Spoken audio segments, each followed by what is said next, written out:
if you had to hire a bodyguard, no, this is an easy one. If Oh, you good. if you were worried about your safety, seriously worried about your safety, and you had to hire a bodyguard, would you pick the one who tries to reason with attackers, maybe pays them off, or the one who creates an intimidating presence and proactively removes threats before they start?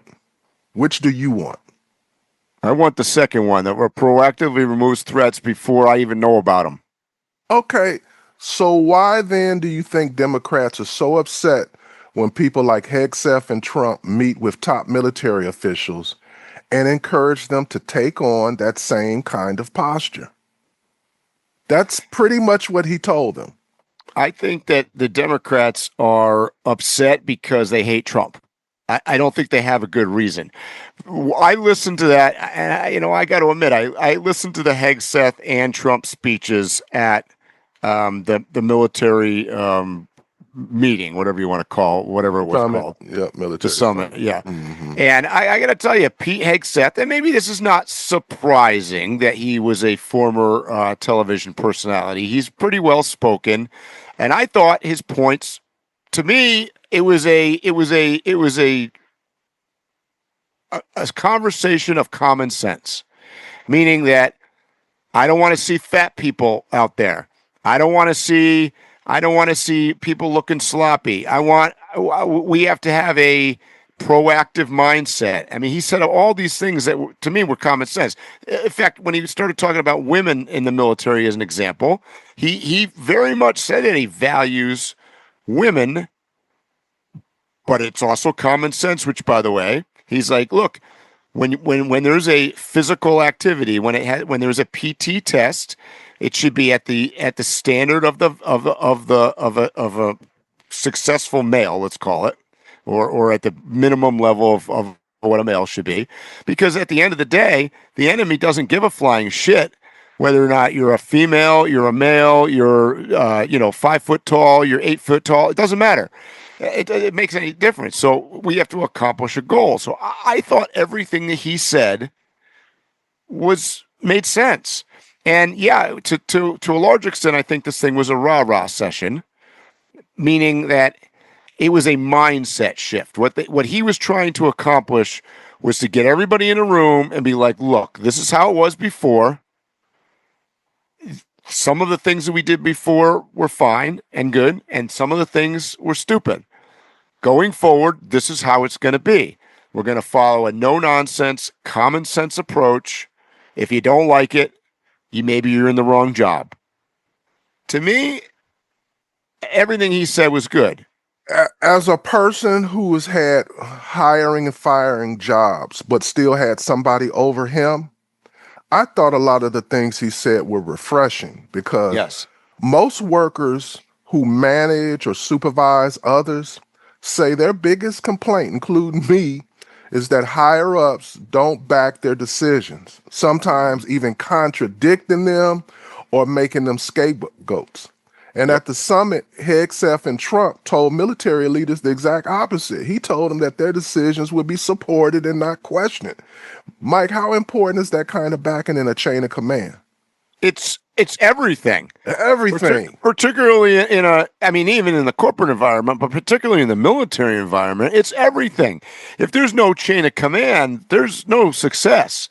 So I think it's incredibly important. I think what Hegseth said, contrary to what you're going to hear from your liberal friends or the talking points from the left wing media, I didn't find anything negative. Now, having said that, I want to be fair here. I listened to Trump's speech. I didn't particularly care for Trump's speech. And the reason, because I think Hegseth did a good job of being corporate and military.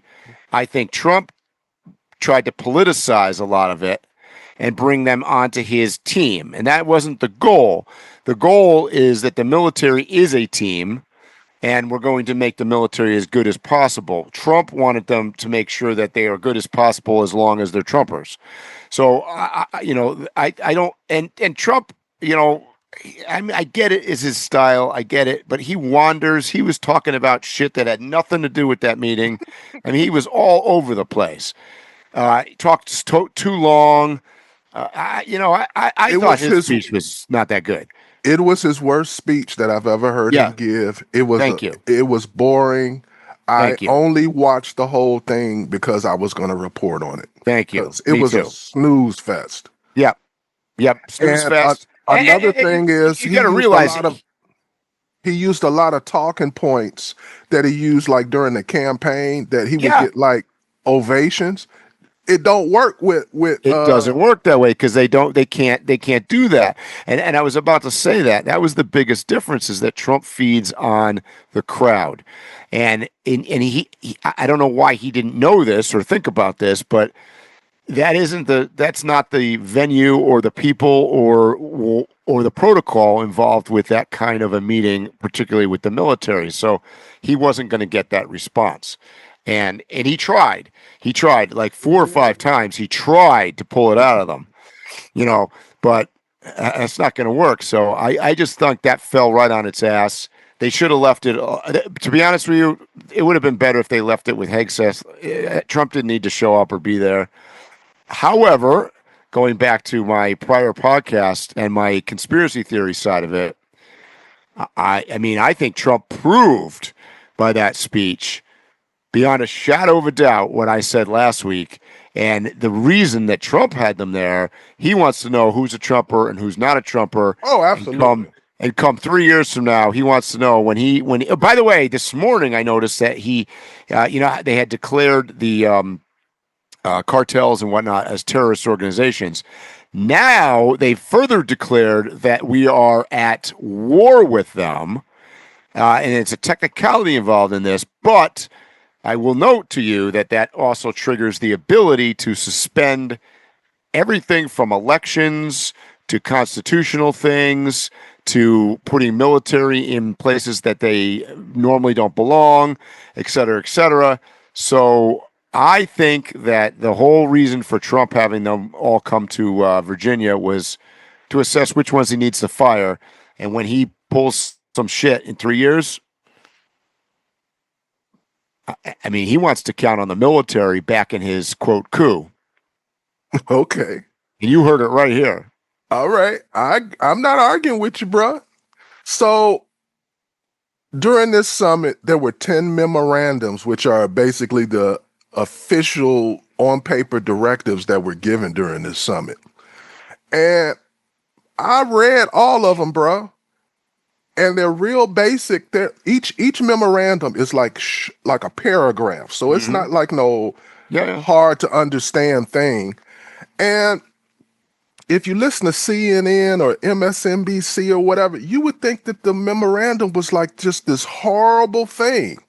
Most of the things in the memorandum, Hegseth actually spoke on in his speech, and that was basically you got your power back, you got to stay in shape, no more beards, the education is going to change, things like that, and on and on. I didn't see not one highlighted item for you to grab a hold of Nope. and really say nothing about, but they had a lot to say. Yep. And that's just the narrative. And that's the problem. That's why we're so divided. And not to segue into it, but we are in a government shutdown right now, Mm-hmm. which is the And we're biggest going to news of get to this that too. biggest news of the week, right? Mm-hmm. Um, So, go ahead.